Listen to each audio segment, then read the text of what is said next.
Hey guys! Magandang gabi! Welcome back dito sa aking YouTube channel. Ang mainit nga po nating update na pag-uusapan ngayon, of course, patungkol pa rin po ito sa kaso ng Itbulaga sa issue sa Sigalot na bumabalot ngayon sa trademark na Itbulaga. Alam naman po natin kung gaano ito ipinaglalaban ng dalawa pong partido.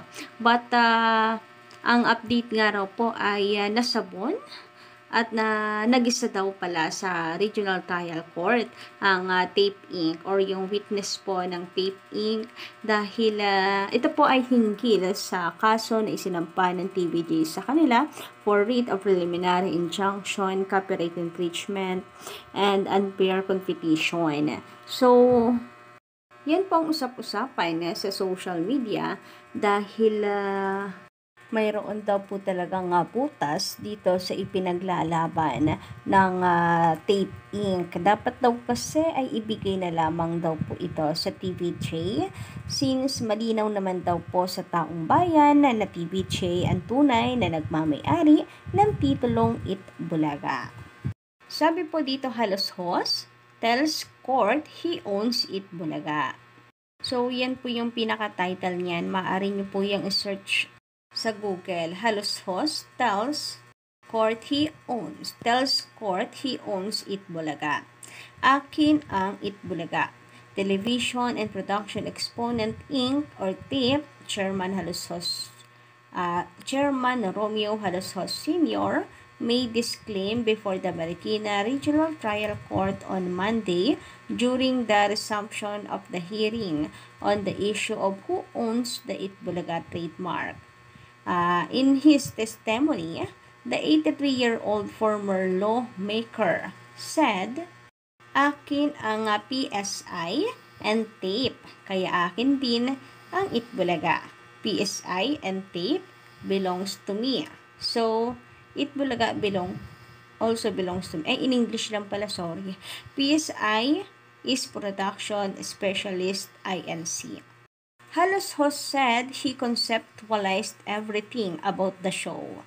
And that time, the TVJ, Tito Soto, Vic Soto, and Joey De Leon trio were hired as hosts, while Tony Tobiera was just one of his employees. The tape chairman also testified that while it was De Leon who came up with the Itbulaga name, he was the one who approved its use.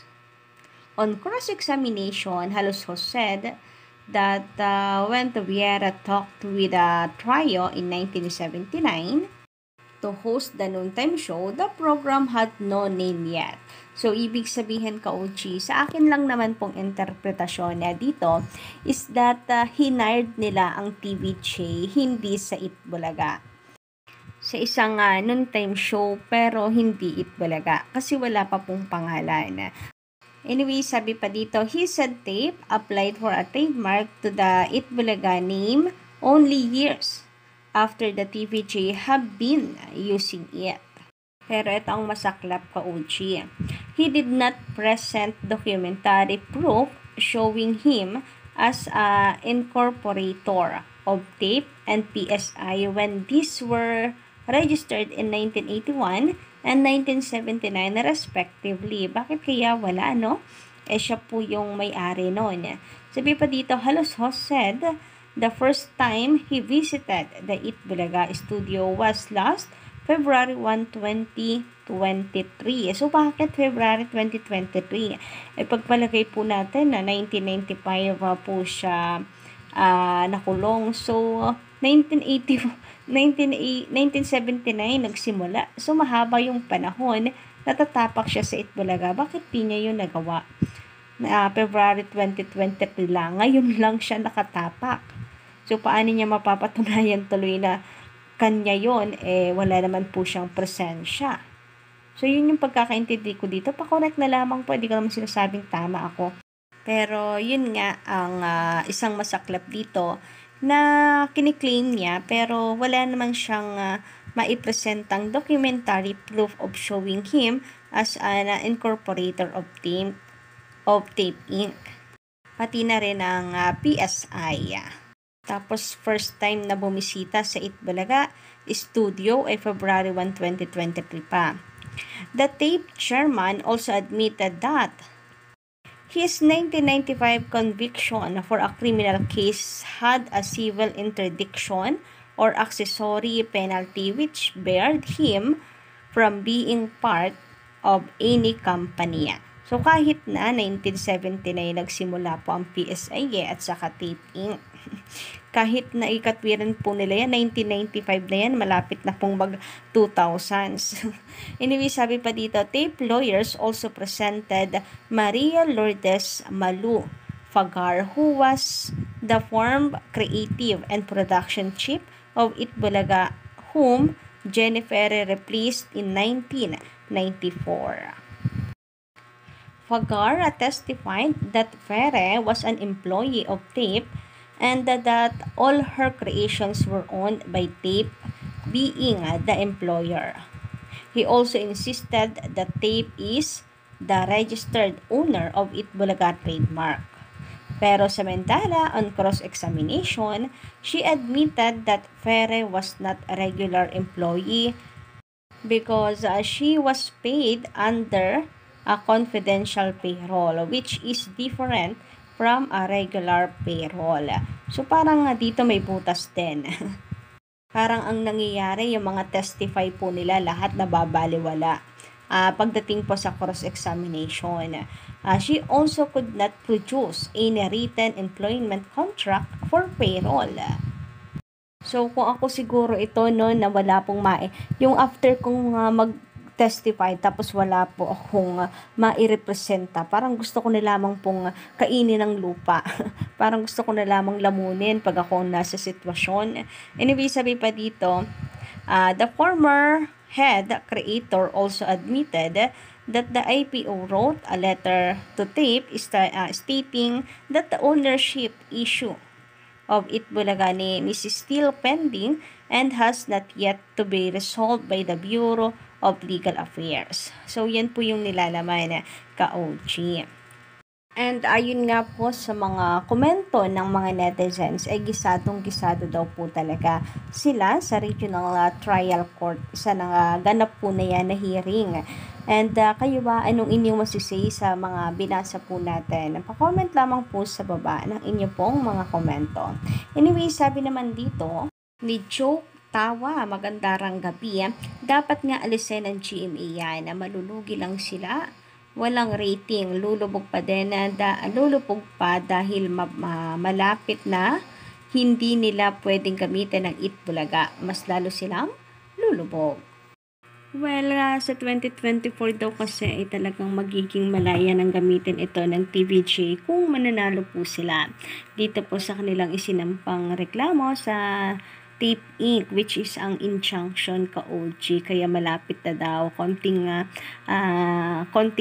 pagnanamnam na panahon na lamang daw po ang gugugulin ng Tape Inc. sa titulong Itbulaga. Namnamin na daw nila dahil hanggang December 31 na lang daw po sila ayon sa balibalita ngayon sa social media. Sabi naman dito ni Ruben Bazar, maganda ring gabi. Kahit mataas ang pinag-aralan, nagiging mga ubob pag pera na ang pinag-uusapan. So, ganda naman ng rhyme. Charis. Anyway, yun ang masaklap doon. Talagang in real life. In general, pag pera pong pinag-uusapan, nako, ay walang kaibigan, walang pamilya. Talagang banggaan at labanan talaga. Samantala, sabi naman ni Romulo Moral, magandang gabi. Kulorob naman niyang fake bulagta. Dapat, wag tangkilikin yan ng masa.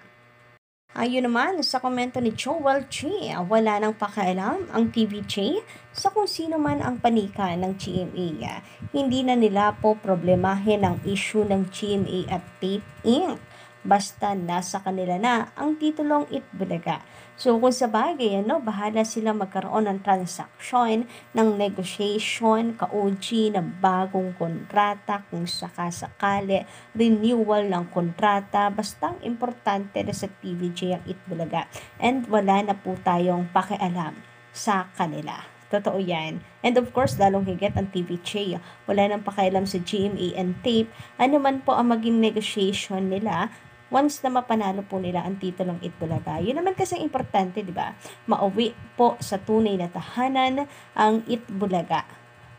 Syempre, hindi pa daw po final. So, intayin po natin yung dulo ng laban po na ito. So, of course, sa Supreme Court. Sabi naman dito ni Ariel Hermoso, ayaw kasi ipakita ang approved registration. Syempre, abogada tuloy. Abogada yan. Hahanap talaga ng paraan yan para ma-retrain sa kanila ang Itbulaga. At saka, trabaho niya yan. Diyan siya binabayaran. So, kaya nga talagang hanggat may butas, hanggat kaya pong ilusot ang laban, gagawin po nila yan ka-OG hanggang sa kaduluduluhan ng nakikita po nilang pag-asa.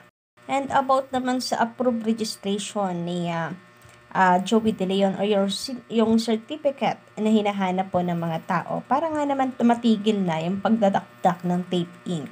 Ako, enough na po ako sa bibig mismo ng galing na attorney po ko yung balita na aprobado na ang itong si Joey De Leon sa kanyang trademark for entertainment. Kayo ba, ka-OG, anong comment niyo about doon? Palagay na lang po dyan sa comment section sa baba. And of course, don't forget to click the subscribe button and notification bell for more updates.